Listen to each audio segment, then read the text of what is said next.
আসসালামু আলাইকুম। আশা করছি সকলেই মহান আল্লাহ তাআলার অশেষ রহমতে অনেক অনেক ভালো আছেন, সুস্থ আছেন, নিরাপদে আছেন।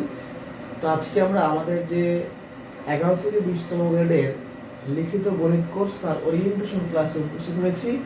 সবাইকে স্বাগতম। তো আজকে মূলত আমরা গাইডলাইন ক্লাস নিব, অর্থাৎ লিখিত পরীক্ষার জন্য কিভাবে পড়তে হবে, কোন কোন চ্যাপ্টার গুরুত্বপূর্ণ। আজকে শুধু আমরা টপিকগুলো দেখব এবং পরবর্তী ক্লাস থেকে ইনশাআল্লাহ আমরা শীট ভিত্তিক চ্যাপ্টার ভিত্তিক ক্লাস সেগুলো করব। তো শুরুতেই আমার সাথে যারা যুক্ত আছেন একটু আমাকে জানাবেন কথাটা ক্লিয়ার কিনা আর এই লেখাটা দেখা যাচ্ছে কিনা। ফার্স্ট একটু আমাকে শিওর করেন যে কথা লেখা ক্লিয়ার কিনা। কথা লেখা ক্লিয়ার থাকলে আমি শুরু করে দেব। একটু আমাকে জানাইতে হবে যে কথা লেখাটা ক্লিয়ার কিনা। যারা যুক্ত আছি কথা লেখা ক্লিয়ার কিনা। আজকে আমরা একটা গাইডলাইন সেশন নিব, তারপরে পরবর্তী ক্লাস থেকে ইনশাআল্লাহ ক্লাসে যাব।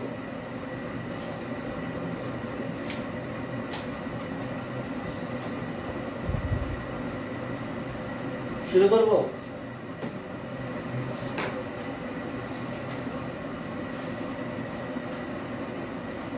ওকে,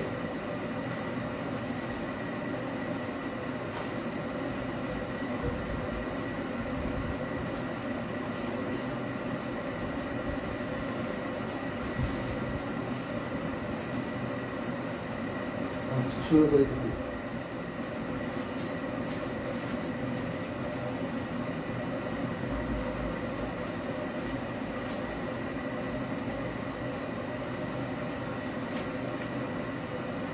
তো ফার্স্টে একটু আমরা কোর্সের রুটিন সম্পর্কে জানবো। হ্যাঁ, কোর্স প্ল্যানটা কিরকম সে বিষয়ে জেনে তারপর আমরা ইনশাআল্লাহ গাইডলাইনে চলে যাব। তো ফার্স্টে একটু ক্লাস রুটিন নিয়ে কথা বলি। ক্লাস রুটিন, সপ্তাহে 3 দিন আমাদের ক্লাস হবে। এক হচ্ছে শনিবার, 2 সোমবার, 3 বুধবার। তাহলে শনি সোম বুধ এই 3 দিন আমরা ক্লাস নিব। ক্লাসের টাইম হচ্ছে রাত 9টা থেকে 10টা বা 10টা 30। ঠিক আছে, আপাতত এই রুটিনটাই ফিক্সড। এই রুটিন অনুযায়ী ইনশাআল্লাহ আমাদের ক্লাস হবে। তো সবাই এটা একটা স্ক্রিনশট দিয়ে রাখতে পারেন বা লিখে রাখতে পারেন, আমি গ্রুপে দিয়ে দেবো ইনশাআল্লাহ। এটা আমাদের ক্লাস রুটিন, এই রুটিন অনুযায়ী ক্লাস হবে। ঠিক আছে, এই রুটিন অনুযায়ী আমাদের ক্লাস হবে। এবার আসি প্ল্যান। কোর্স প্ল্যানটা কি? দেখেন, লিখিত পরীক্ষার জন্য কিন্তু সব চ্যাপ্টার লাগে না। আবারও বলছি, লিখিত পরীক্ষার জন্য সব চ্যাপ্টার লাগে না। অল্প কিছু চ্যাপ্টার পড়ে আপনি লিখিত পরীক্ষা ভালো করতে পারবেন। এবং বিশেষ করে এমন কিছু ম্যাথ আছে যেগুলো পরীক্ষা আসবে। আমি অন্তত 20টা ম্যাথ দেখাই দিব এবং কোনো না কোনো চাকরির পরীক্ষা ওই 20টা ঘুরে ফিরে আসতেছে। ঠিক আছে, ঘুরাই ফিরে ওই 20টাই আসতেছে।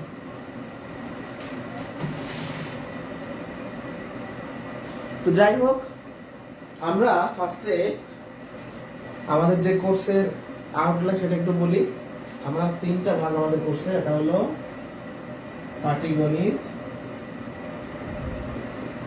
একটা হলো বীজগণিত, একটা হলো কি জ্যামিতি ও পরিমিতি। জ্যামিতির মধ্যে বিশেষ করে লিখিত পরীক্ষার জন্য পরিমিতি, আমাদের পরিমিতিটা বেশি লাগে, বেশি ইম্পর্টেন্ট পরিমিতি। এই একটা পড়লে জ্যামিতির পাঠ থেকে একটা প্রশ্ন ইনশাআল্লাহ কমন পেতে পারেন।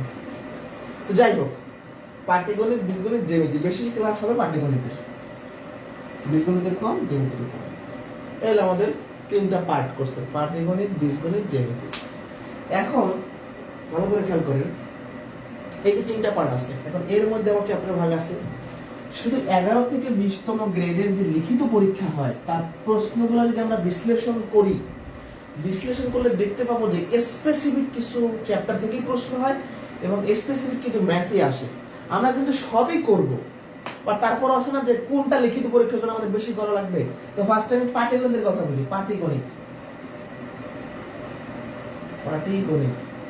পাটিগণিতের ক্ষেত্রে আমরা একদম যেটা বেশি গুরুত্বপূর্ণ সেটা হলো ঐকিক নিয়ম।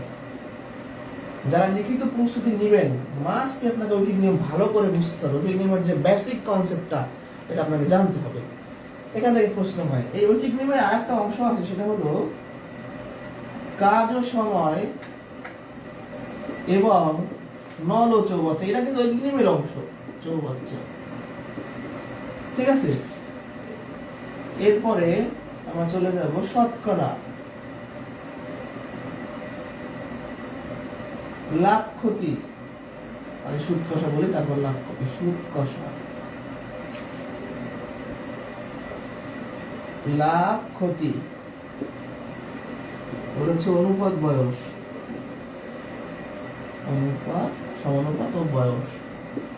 আপনি যদি পাটিগণিতের শুধু এই চ্যাপ্টার গুলো পড়েন, ম্যাক্সিমাম পরীক্ষা দেখবেন যে ঐকিক নিয়ম হয় কাজ ও সময়, নয় শতকরা, নয় সুদ কষা, নয় লাভ ক্ষতি, নয় অনুপাত সমানুপাত বয়স, পিতা পুত্রের অঙ্ক, এগুলোর মধ্যে থেকেই আসে ছোটটুকু। এখন এর বাইরে কি আমরা পড়বো না? হ্যাঁ, এর বাইরেও পড়বো, কারণ মাঝে মাঝে দেখা যায় যে ট্রেনের অঙ্ক আসে, নৌকা স্রোতের অঙ্ক, মানে দূরত্ব গতিবেগ, মাঝে মাঝে লসাগু থেকে দুই একটা প্রশ্ন দিয়ে দেয়, মানে খুব রেয়ার, বাট আমাদের পড়তে হবে। গড় থেকেও দিতে পারে, বাট আলটিমেটলি লিখিত পরীক্ষার জন্য এইগুলো হচ্ছে আমাদের পড়তেই হবে, মানে বাধ্যতামূলক পড়তে হবে। এর পাশাপাশি যে কথাগুলো বললাম যে লাভ, মানে আপনাদের ট্রেনের অঙ্ক, তারপর হচ্ছে আপনার নৌকা স্রোতের অঙ্ক, সময় দূরত্ব গতিবেগ, ওগুলো আমরা করবো, ঠিক আছে? বাট এগুলো আমাদের মেইন ফোকাস। এরপরে দেখেন, আপনি ম্যাক্সিমাম প্রশ্ন দেখবেন ঐকিক নিয়ম, না হয় কাজ ও সময়, না হয় শতকরা, না হয় সুদ কষা, না হয় লাভ ক্ষতি, না হয় অনুপাত সমানুপাত বয়স। এরপরে আমরা ট্রেনের অঙ্কগুলো শিখবো, নৌকা স্রোতও শিখবো, সবই শিখবো। এটা হলো পাটিগণিতের ক্ষেত্রে। দেখেন, বীজগণিতের সিলেবাস কিন্তু লিখিত পরীক্ষার জন্য খুবই ছোট, বিশেষ করে 11 থেকে 20তম গ্রেডের লিখিত পরীক্ষার জন্য খুবই ছোট। বীজগণিত, বীজগণিত 1 নম্বর মান নির্ণয়, এর মাস্ট বি করা হবে। আপনি যে চাকরির পরীক্ষা দেন না কেন, বিশেষ করে 11 থেকে 20তম গ্রেডের লিখিত পরীক্ষা, মানে এখান থেকে প্রশ্ন থাকবে, এবং আমরা আমাদের কোর্সে সব ধরনের টাইপের অঙ্ক করার চেষ্টা করবো এখানে। তারপর 2 নম্বর কি? উৎপাদক, উৎপাদক। 3 নম্বর হচ্ছে সমীকরণ, সমীকরণের লিখিত কিছু অঙ্ক আছে। দেখেন, এই তিনটা জিনিস যদি পড়েন, মান নির্ণয়, উৎপাদক, সমীকরণ, তাহলে আপনি লিখিত পরীক্ষায় কমন পাবেন। এর বাইরেও আমাদের অনেক সময়, যেমন এই যে আপনার পল্লীদারিদ্র নির্বাচনের যে ফিল্ড অফিসার পদের পরীক্ষা, সেটা লিখিত পরীক্ষায় লগারিদম থেকে প্রশ্ন আসছে। তো এরকম সূচক লগ থেকেও মাঝে মাঝে প্রশ্ন হয়, সূচক লগ, ঠিক আছে? যেমন সেটের প্রশ্ন কি 11 থেকে 20তম গ্রেডে লিখিত পরীক্ষা আসে? খুব বেশি, মানে 2-1টা আসে না বললেই চলে, বিশেষ লিখিত পরীক্ষা আসে। তো যাই হোক, তাহলে সূচক লগ এটা আমরা অল্প পড়বো, জানার জন্য এখান থেকে প্রশ্ন আসতে পারে, বাট আমাদের মেইনলি লাগবে এটা। যেমন ধারার অঙ্ক, লিখিত পরীক্ষায় ধারার অঙ্ক দেয় খুব কম, বাট তাও আমরা সেটা কিন্তু পড়বো না এরকম না। আমি জাস্ট কথা বলতেছি যে কোনগুলো আমাদের লিখিত পরীক্ষার জন্য পড়তেই হবে, বাধ্যতামূলক। সেগুলো হলে এই মান নির্ণয়, উৎপাদক, সমীকরণ, এই 3টা পড়বো আমরা বেশি করে, সাথে এইটাকে রাখবো আর আদার যে চ্যাপ্টারগুলো আছে, ঠিক আছে? মান নির্ণয়, উৎপাদক, সমীকরণ, 3টা চ্যাপ্টার পড়লে আমরা ভালো করে লিখিত পরীক্ষা কমন পাইতে পারি। এবং এমন কিছু ম্যাথ, আমি 20টা ম্যাথ দাগাই দিব, ওই 20টা ম্যাথ থেকে ম্যাক্সিমাম পরীক্ষায় প্রশ্ন কমন পাবেন। যেমন নল চৌবাচ্চার একটা অঙ্ক আছে যে কত লিটার পানি ধরে, ওটা আপনার ইসাই পরীক্ষায় আসছে, পল্লীদারিদ্রতে আসছে, এইভাবে বিভিন্ন পরীক্ষায় ঘুরে ফিরে প্রশ্ন হয়। তারপর পরিমিতির ক্ষেত্রে রাস্তার ক্ষেত্রফল নির্ণয়ের যে প্রশ্নগুলো আছে, যে বাগানের ভিতরের রাস্তা, বাইরের রাস্তা, ওইখান থেকে একটা প্রশ্ন হয়। অথবা একটা ফ্লোরের মেঝে যদি আমরা মানে টাইলস লাগাই বা দাঁড়াই দিতে কত খরচ হবে, এরকম। তো কিছু প্রশ্ন আসে যে লিখিত পরীক্ষায় বারবার আসে। তারপর উৎপাদনের একটা ম্যাথ আছে, আপনার 2 ভাবে করা যায়, ওই প্রশ্নটা বিভিন্ন পরীক্ষায় রিপিট হয়। তো এমন কিছু ম্যাথ আছে যেগুলো আমাদের বারবার পরীক্ষায় আসে, সেগুলো আমি একদম আপনাদের হাতে শীট থাকার পরে শীতে দাগাই দিবই, মানে আমার কিন্তু ওইরকম দাগাই পড়বো না, আমরা সবই পড়বো, বাট তারপরও আসে না যে পরীক্ষায় রাতে, মানে আগামীকালকে পরীক্ষা, আজকে রাতে একটু চোখ বুলাই যাওয়া, ওই কোন ম্যাথে চোখ বুলাই যাবে সেটা আমি বলে দিব।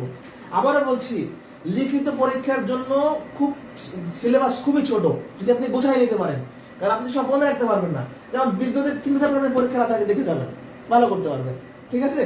তাহলে এই হলো বীজগণিত থেকে। আর জ্যামিতির সিলেবাস খুবই কম, জ্যামিতির তো বেসিক থেকে তেমন প্রশ্ন হয় না, শুধু জাস্ট পরিমিতি থেকে প্রশ্ন হয়, তাও আমরা সবই পড়বো। জ্যামিতি,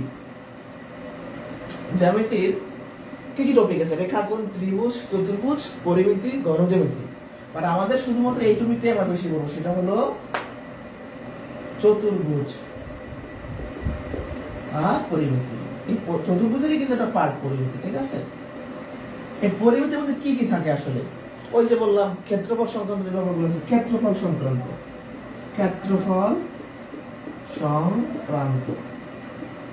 এগুলো আমরা করব।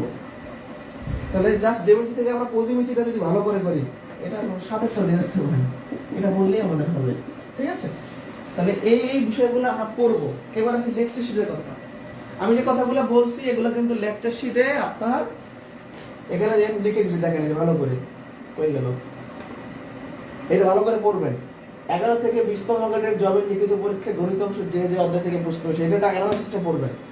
তারপর সবার হাতে যখন শীট পৌঁছে যাবে তখন আমি এরকম ম্যাথ ধরে ধরে বুঝাই দিব, ম্যাথ ধরে ধরে দেখাই দিব। যেমন 23 নাম্বার ম্যাথ কাজ সময় যোগ্যতা ইম্পর্টেন্ট, কতবার পরীক্ষা আসছে, ঠিক আছে? এরকম বহুত অঙ্ক আছে। 7 নাম্বার প্রশ্ন ভগ্নাংশের ইম্পর্টেন্ট। তারপর হচ্ছে এই যে 45 নাম্বার প্রশ্ন লাভ ক্ষতির ইম্পর্টেন্ট।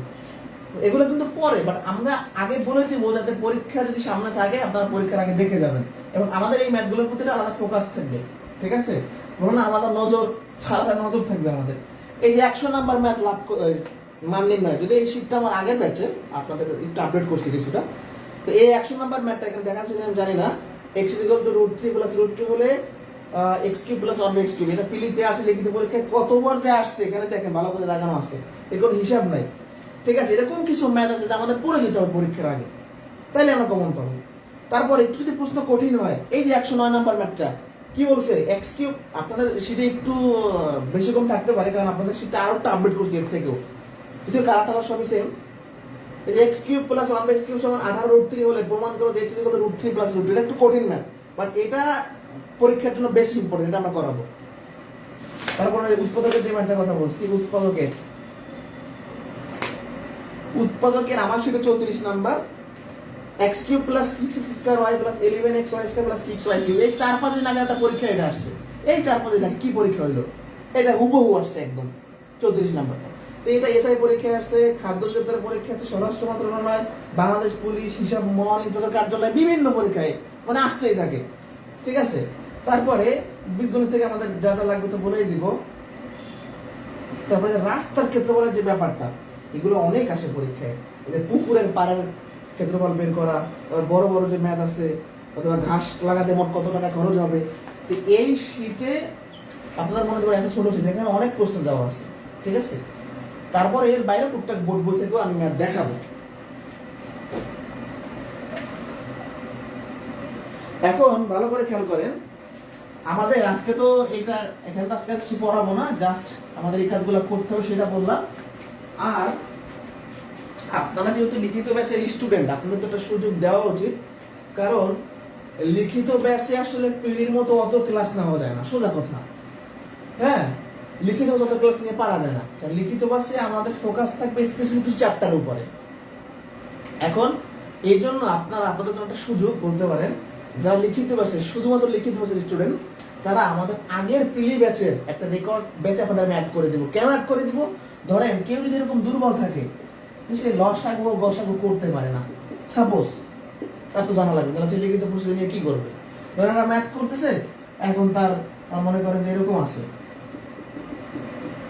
এখন এই ভগ্নাংশ যোগ করতে লসাগু গসাগু জানা লাগবে, সেটা যদি না পারে তাহলে হবে না।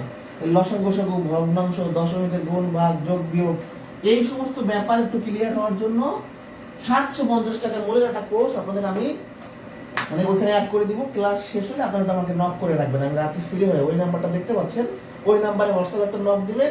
আমি আগের একটা ব্যাচের আপনাদের 70-75-85টা ক্লাস আছে, 80 থেকে 85টা, এটা দেখে নেবেন, যাদের দরকার নাই, সব দেখা দরকার নাই। আবারও বলছি, 0 থেকে জব গণিত প্রস্তুতির কোর্স, আপনাদের কোর্সটা একই বলা যায়, 70% সেম। শুধুমাত্র আপনাদের ব্যাচে কিছু অ্যাডভান্স ম্যাথ থাকে, একটু বড় বড় একটু কঠিন ম্যাথ থাকে, আর পিলি ব্যাচে একটু কম কঠিন ম্যাথ থাকে, এই কিছুই না।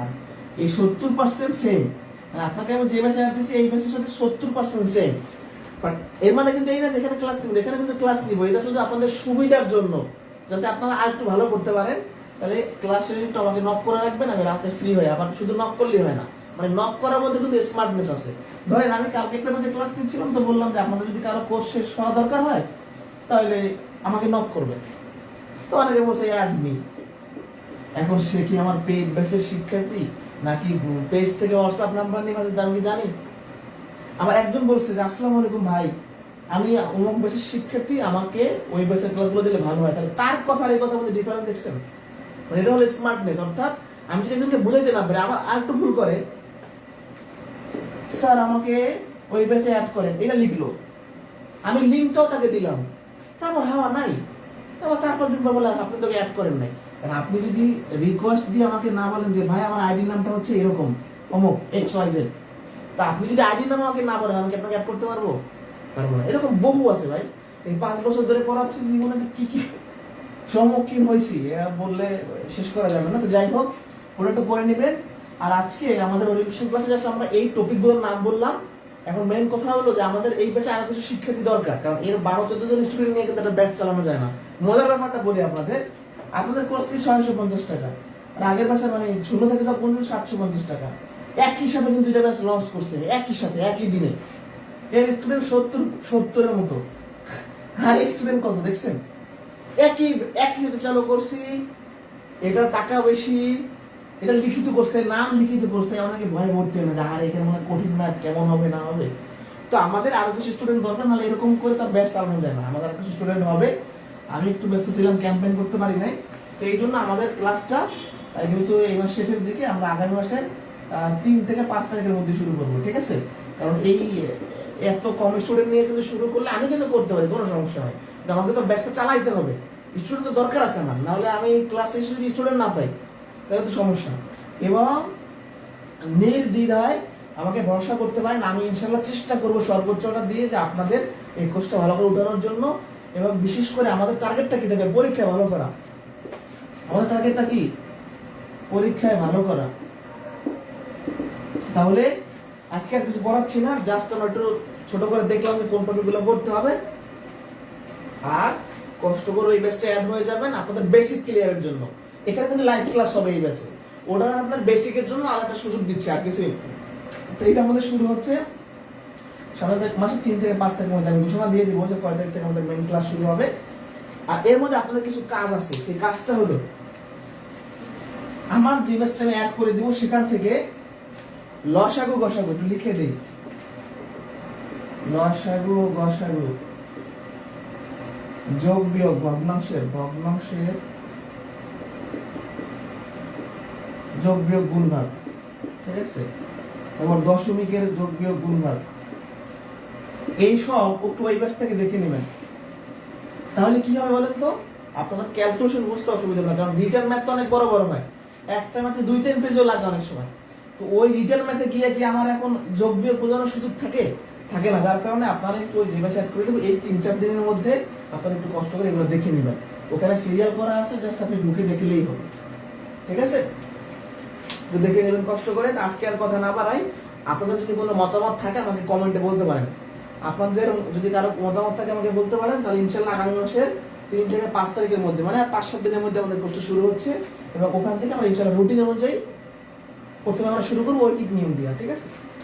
লিখিত প্রশ্নের জন্য আমাদের ঐকিক নিয়মে ভালো একটা দখলদারিত্ব করতে হবে, অর্থাৎ ভালো একটা পারফরমেন্স থাকতে হবে। ঐকিক নিয়ম এখানে আমাদের 3-4টা ক্লাস লাগবে শুধু ঐকিক নিয়মেই। তো এটা একটু কষ্ট করে আমরা করবো, ঐকিক নিয়মের ক্লাসটা দিয়ে আমাদের কোর্সটা শুরু হবে। আর আপাতত এগুলোর পরিবেশ থেকে জ্বালাই করে নেবেন। আসলে কোনো মতামত থাকলে বলতে পারেন, না হলে আজকে এই পর্যন্ত শুধু কথা বলাইতে লাভ নেই।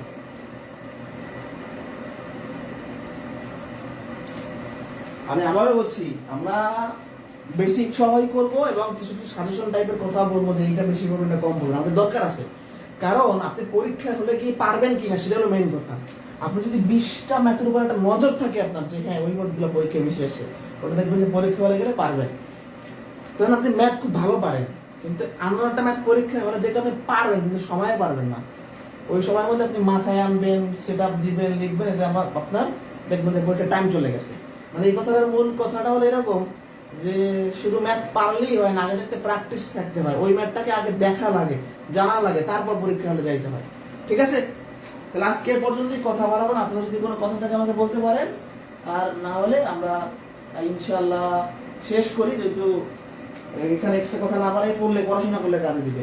আর শীট যারা পাইছেন চাইলে নিজেরাও প্র্যাকটিস করতে পারেন।